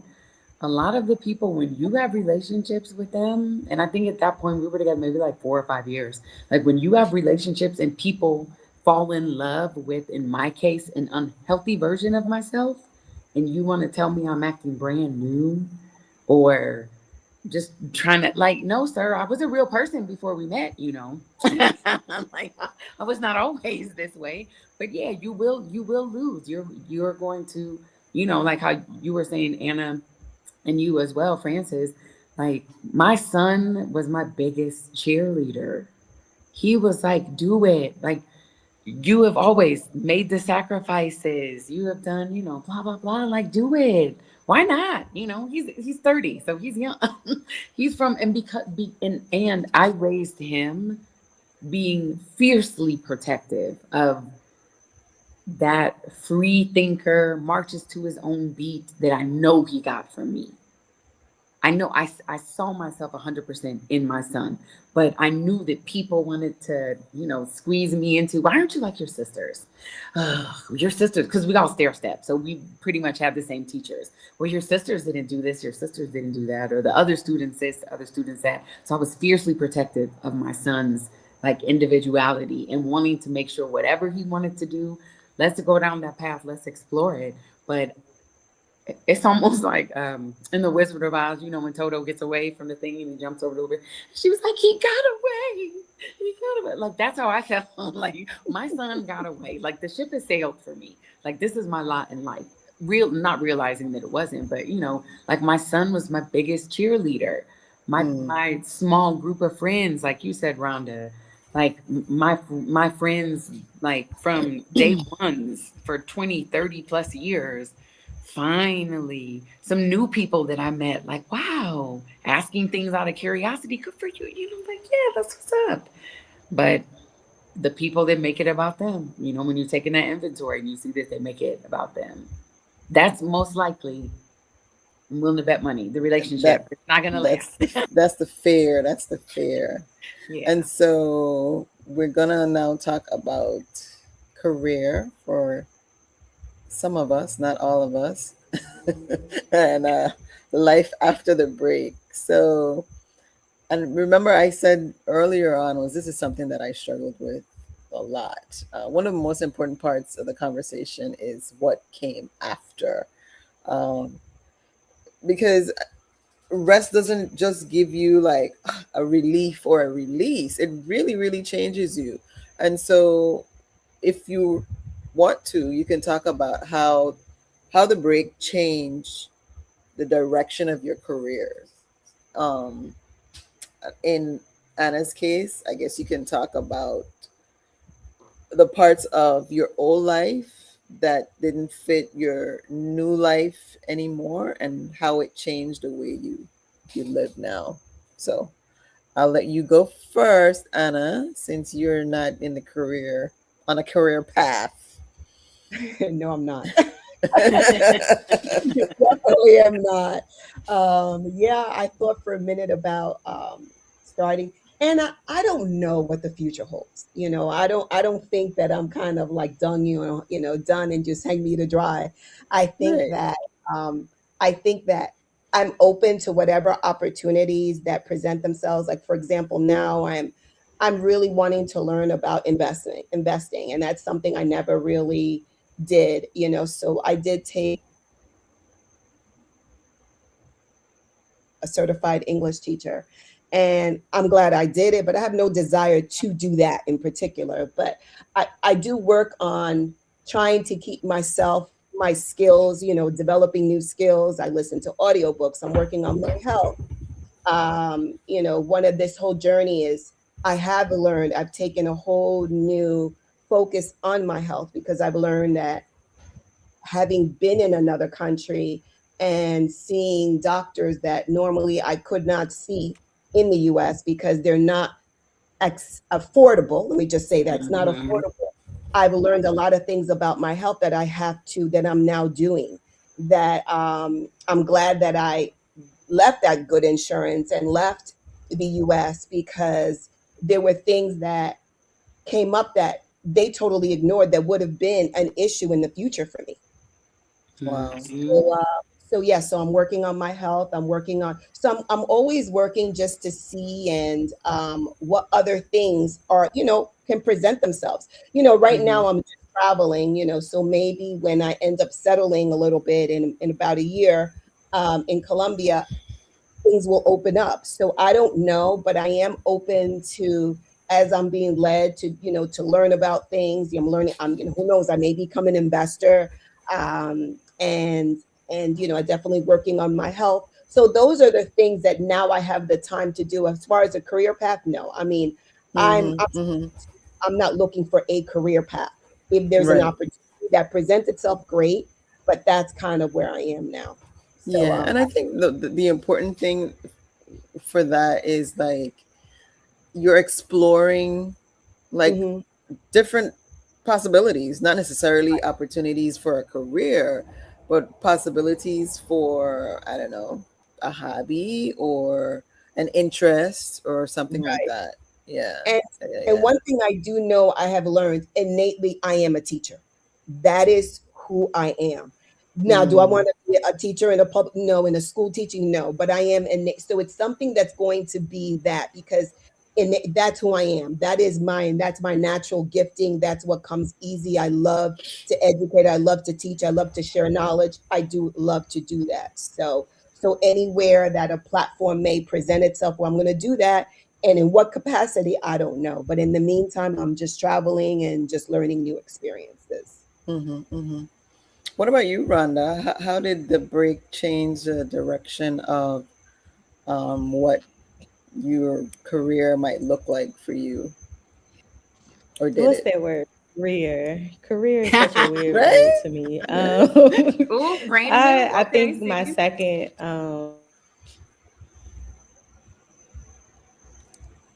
is it me? Uh-oh. Is it my You're back, I think. am I Yeah, back? there you go. You're You're back. back. You're Yeah. good.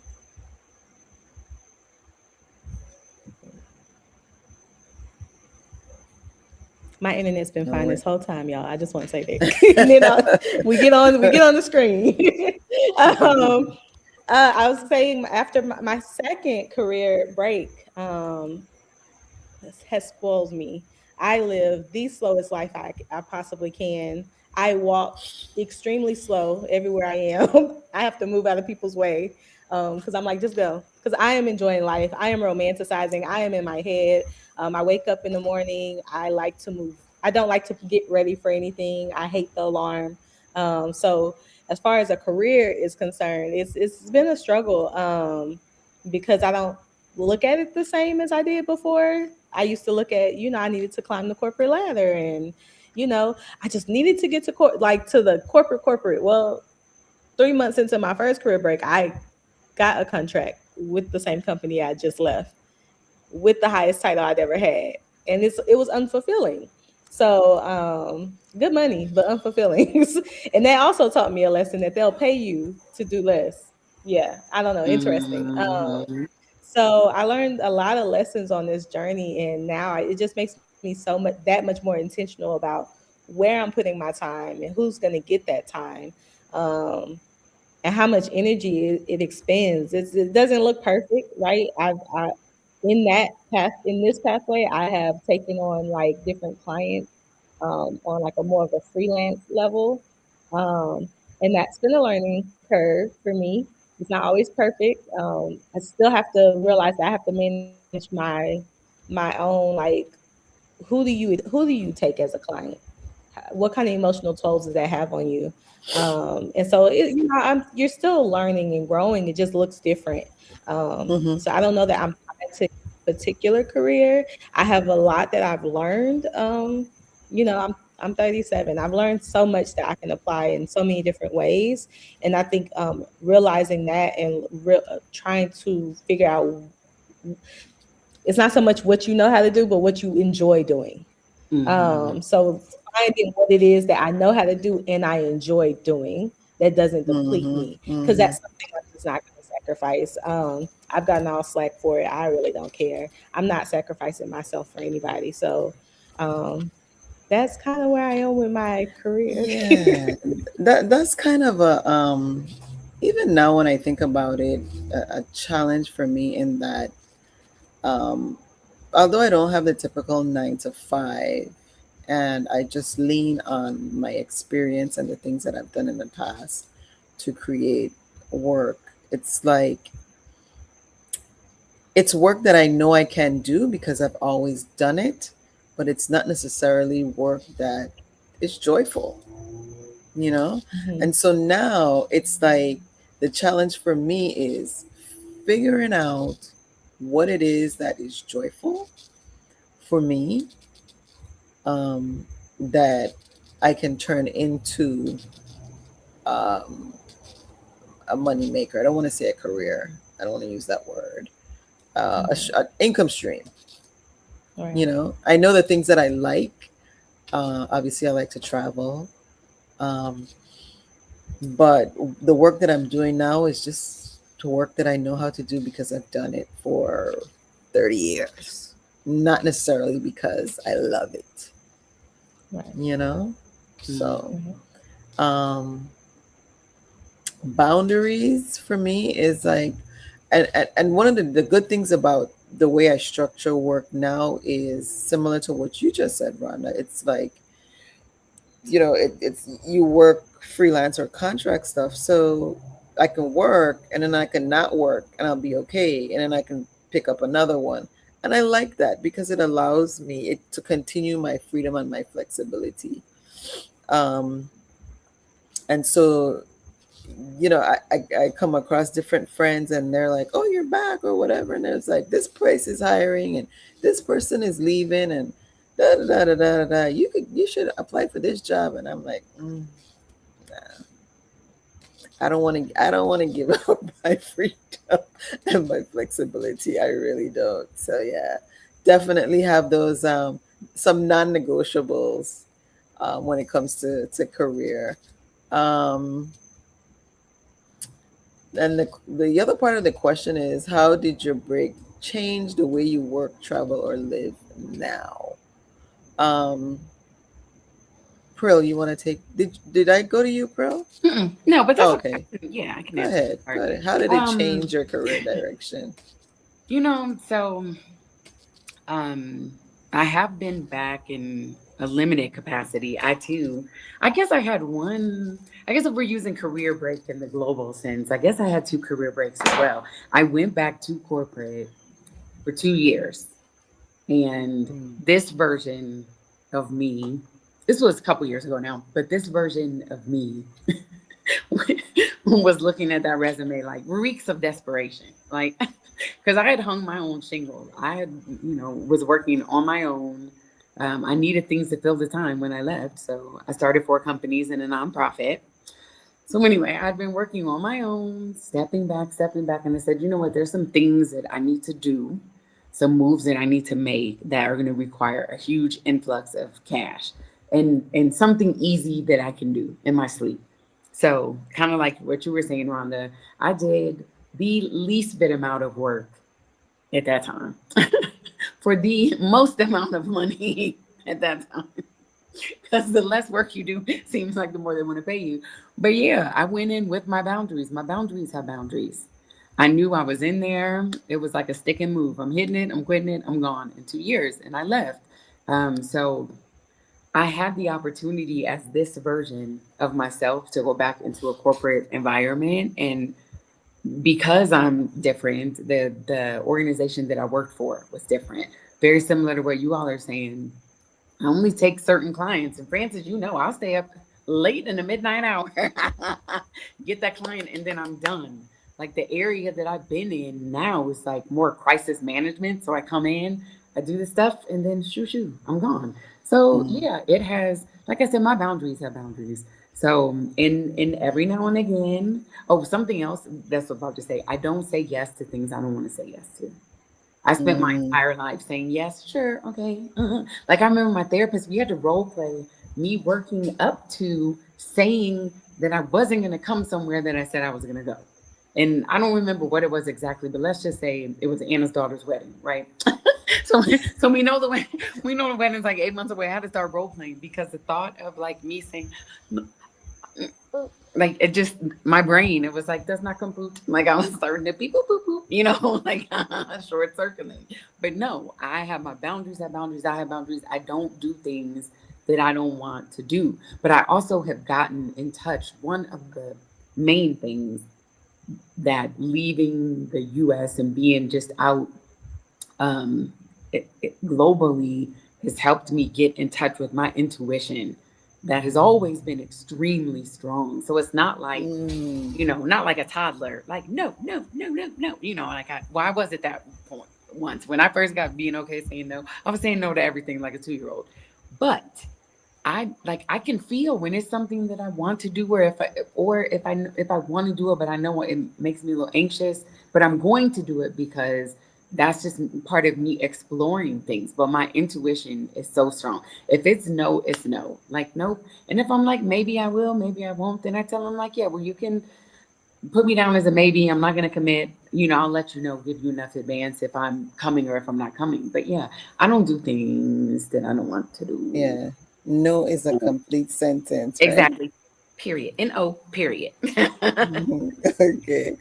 All right. So this is our last question. It's kind of I guess, a rapid fire round, if you will. One myth about career breaks you want Black women to stop believing. Um, and you can pick anyone. One thing you wish you packed or didn't pack. One thing you would not do again, or one piece of advice for someone in your decade. And I'll repeat them again if you need me to.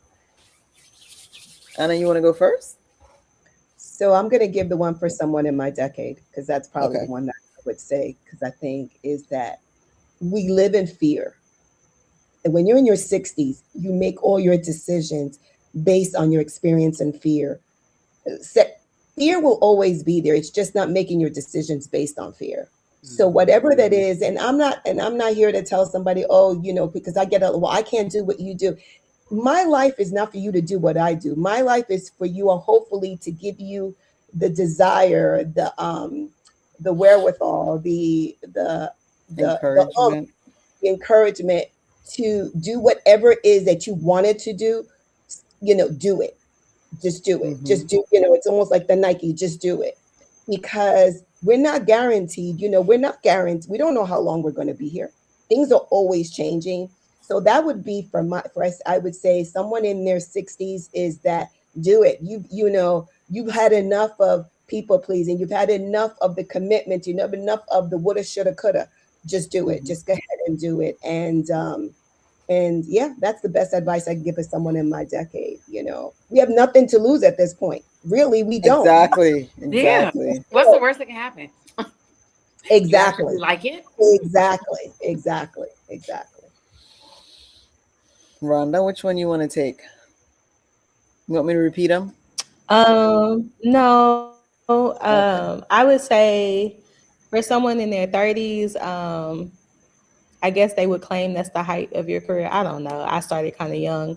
I would say that the myth that you got to stop believing is that it's a setback. It's not a setback. It's you. I would think I would look at it as a recalibration. Maybe Mm-hmm. you go back to the same thing but different. Maybe you find something totally, completely separate from that. Um, I haven't gotten there yet, but I've heard many of women that have found something that they're passionate about.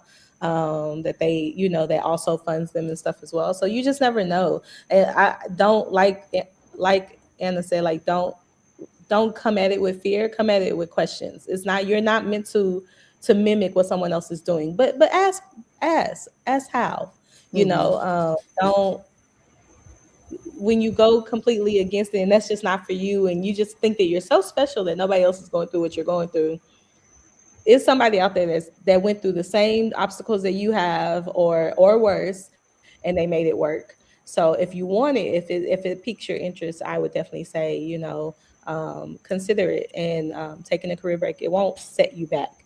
If anything, it'll give you a new lens. Absolutely. Definitely, I like that. A new lens. What about you, Pearl? Okay, what was the first The question? first one was one myth about career breaks you want Black women to stop Okay, believing. so then what was the second One question? thing you wish you packed or didn't pack. Okay, I'll do the myth. That's what I thought. Okay. So, one thing that I would say is that that you can start something now. That you're especially for people like me who may need a little bit of a longer runway to do things that maybe make them anxious. But if you're thinking about taking a career break, how about starting with 15, 20-minute breaks, like once or twice a day? Are you doing that? Are you taking your half hour, your hour for lunch? So I think to be realistic, and so you aren't like me, running off running away, start with something that is manageable, get a little taste for it, get used to it, and it's only up from there. So yeah, I would say a myth is that you can't, like, there's nothing you can do, like it's all or nothing. Mm-hmm. It's not. Your career break can just be simply stepping away or putting the phone up. Don't always make yourself change your email out of office to I will be out of the office days such and such with no access to email, or I'm still available by email, or you can call me on my cell, things like that. Just some small things that you can do to prepare you for what it looks like to step away, because it's something you've never done before. Mm-hmm. It's gonna bend your noodle. But yeah, that's a myth that it's all or nothing. No, you can start baby steps that have a Baby huge impact. steps. Yes. Yeah, yeah, yeah. I'm gonna go with one thing you would not do again, and I'm gonna kind of bend it a little bit. Is that I if I knew then what I knew now about a career break, I would have taken it sooner and more often. Like I would have done it in my 30s and then it again in my 40s and then again I would have done it like that. But, when you know better, you do better. So the last question is our closeout. And it's what's one thing you want every Black woman watching to remember? What do you want them to remember? Anybody? Okay, I can go because mine. I was about to say quick. That might be a lie. But honestly, that you're not doing anything wrong. I felt for, I don't know, the better part of 6 months, like I just felt like I was doing something wrong. I'm taking Mm, a leave that a doctor signed for because they said that my mental health was in jeopardy, that I had severe anxiety, that I was, having health issues from my stress. But I still felt like I was doing something wrong. So there's nothing for you to feel bad about when you decide to put yourself first, regardless if it's a career break, if it's getting a new hobby, if it's leaving a new job or a relationship.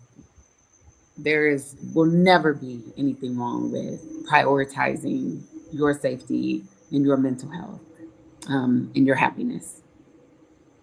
love it. Love it. Anna? It's never too late to dream. It's never too. Mm, Don't give up on your dreams, even if the dream was, I don't know how many years ago. If you tell me that I was going to be, I've always wanted to travel, but did not know how it would ever manifest. So don't give up on that dream. That dream that no matter what happens in life, it's still there. That passion, that desire. Don't give up on it because it's going to show up. You just don't know how. And treat life with an open hand. Don't always have a closed hand, and treat your plans, your desires with an open hand, because you just never know how it's going to manifest. Just because it doesn't happen the way you want it to happen doesn't mean that it can't happen or that it won't happen. It would only not happen if you don't want it to happen. if you don't So yeah, want it, never stop yeah. dreaming. Never stop Love dreaming. it. Nice, nice. Rhonda?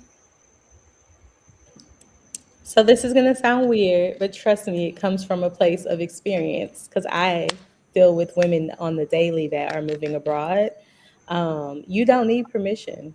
You don't need nobody's permission. Mm, You I'm trying not to have a disgusted look on my face. You don't need permission. I don't know why we feel like, well, not me, but I don't know why there's this Guilty. need to get validation or Mm-hmm. an understanding. Your closest friend, your closest family member may not understand it, and that's mm-hmm. okay. Hmm. You can still love them and leave.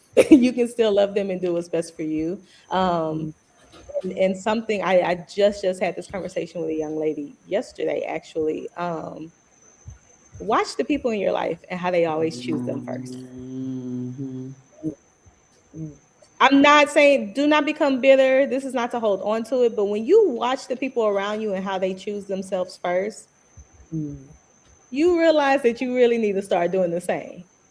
And it's okay. And it's okay. You don't have to be nasty about it. It Mm, doesn't have to come with malicious. There's no, again, it's not an all or nothing. Doing that doesn't make you, people gonna call you what they want.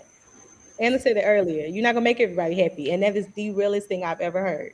You're not gonna make it. It's just not because people's perception is based off a lot of different things. A lot of people look at things through the lens of their what they would do, their experiences, their Right. limited understanding, where they are on their mental health journey, if they are even addressing their mental health journey, acknowledging things. So you just can't take all of that in consideration. Try to move with intention, and be mindful of your impact, but still choose yourself every mm, time. perfect, Every perfect. time. For me, the one thing that I want Black women to remember is that you are deserving of this break, Hmm. and everybody's break is not going to be the same. Like I said in the beginning, um, it's not necessarily going to be a year or 2 years or whatever. It could be 3 months, it could be 1 month, it could be enough to give you the space that you need to be who you want to be. And a lot of times, even the short breaks, it flips a switch in your mind and in your spirit that tells you, okay, this is something that I can do as for life. It doesn't have to be a for a short period of time. And so, we work hard in our jobs, we work hard for our kids, for our family members, for organizations that we're a part of. and you are deserving to work hard on giving yourself a break or whatever it is that you want for your life. So, Mhm. I want to thank you, ladies, for joining me. Coming up on 2 hours now and All right. talking about career breaks and stuff. I did include. I think Rhonda, you're the only one. I didn't put your socials in there. If you want me to, I will.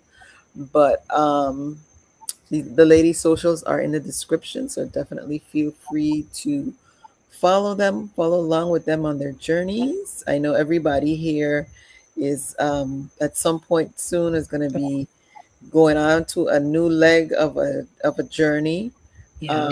So definitely keep in touch, follow along, and see what um, what places they're stepping foot into next.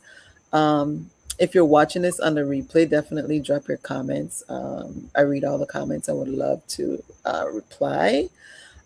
If you want to get a jump start on your career break, I have a free jumpstart guide. It's also linked in the comments, and definitely like, comment, and subscribe. And thanks for hanging with us.